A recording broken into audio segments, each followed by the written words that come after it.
ஜனநாயகன் ரிலீஸ்க்கு வர எதிர்ப்பை விட பல மடங்கு அதிகமாக எம்ஜிஆருக்கு ஒரு படத்துக்கு வந்ததும் அதுக்கு திருப்பி எம்ஜிஆர் பண்ணின சம்பவமும் இந்த ஜெனரேஷனுக்கு தெரிஞ்சிருக்க வாய்ப்பில்லை. 1972 எம்ஜிஆர் டிஎம்கேல இருந்து பிரிஞ்சு வந்து ஏடிஎம்கேவை ஸ்டார்ட் பண்ணனதும் மக்கள் கிட்ட இருந்து வந்து ஏகோபித்த ஆதரவை பார்த்து அதிர்ந்து போனாங்க திமுக இருந்தவங்க. இப்போ இருக்கிற நிலைமையில அடுத்த எலெக்ஷன் எப்போ வந்தாலும் எம்ஜிஆர் தான் ஜெயிப்பாருங்கிறது கன்ஃபார்ம் ஆன மாதிரி ஒட்டுமொத்த தமிழ்நாடு எம்ஜிஆர் பக்கம் நின்னுச்சு. அந்த சமயத்துல தான் மிகப்பெரிய பொருட்செலவுல எம்ஜிஆர் நடிச்சு உலகம் சுற்றும் வாலிபன் படம் 1973 ரிலீஸ்க்கு தயாராச்சு. கிட்டத்தட்ட ஒட்டுமொத்த தென்னிந்தியா சினிமா இண்டஸ்ட்ரிக்குமே சென்னை தான் ஹப்பா இருந்த சமயம். எல்லா லாங்குவேஜ் படங்களோட போஸ்ட் ப்ரொடக்ஷனும் இங்கே தான் நடக்கும். அப்படி இருந்த டைம்ல உலகம் சுற்றும் வாலிபன் படத்துக்கு தியேட்டர்களுக்கு அனுப்ப பிரிண்ட் போட திமுக இருந்து அத்தனை தடைகள் வந்துச்சு. எவ்வளவோ ட்ரை பண்ணியும் முடியாம எம்ஜிஆர் மும்பைக்கு போய் பிரிண்ட்களை போட்டு தமிழ்நாட்டோட ஒவ்வொரு ஊருக்கும் மாட்டு வண்டிகள் மூலமாகவும் வேன்கள் மூலமாகவும் யாருக்கும் தெரியாம தியேட்டர்களுக்கு பட பிரிண்ட்களை கொண்டு போய் சேர்த்தாரு. அதுலயும் சில பிரிண்ட்கள் திமுக காரங்களோட கண்ணில் பட்டு அங்கங்க வச்சு எரிச்சிட்டாங்க. இத்தனை தடைகளையும்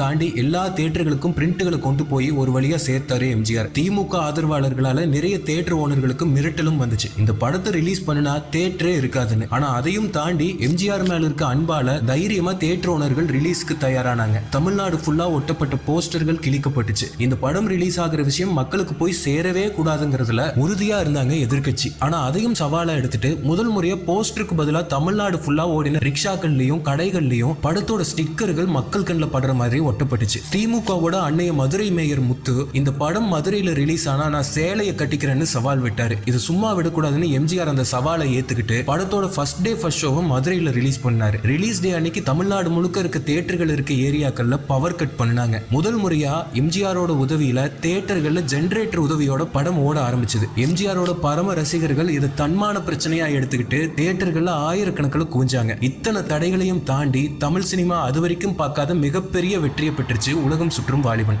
படம் வெளியான 50 நாள்ல அப்போவே 60 லட்சம் கலெக்ட் பண்ணி ரெக்கார்ட் பிரேக்கிங் வசூல் ஆச்சு. படம் ஓடுனா நான் புடவையை கட்டிக்கிறேன்னு சவால் விட்ட மேயர் முத்துவோட மதுரையில படம் 175 நாள் ஓடிச்சு. எம்ஜிஆர் ரசிகர்கள் முத்து வீட்டுக்கே போய் சேலைகளை கொடுத்துட்டு வந்து பரபரப்பை கிளப்பினாங்க. அடுத்து 1977 வந்துச்சு எலெக்ஷனு. பெருவாரியா வெற்றி பெற்று கலைஞர் ஆட்சி கட்டில இருந்து இறக்கி சிங்கநடை போட்டு அரியாசனம் ஏறினாரு எம்ஜிஆர். அதுக்கப்புறம் சாக வரைக்கும் அவர் தான் தமிழ்நாட்டோட சிஎம். காலங்கள் ஓடிச்சு. வருஷம் 2026 அதே திமுக, கலைஞரோட வாரிசு ஸ்டாலின் முதலமைச்சர். மக்களோட ஏகோபித்த ஆதரவுல கட்சி ஆரம்பிச்சிருக்கிற தளபதியோட ஜனநாயகனுக்கு அத்தனை தடைகள். திருப்பி வரலாறு திரும்புமான்னு காலம் தான் பதில் சொல்லணும்.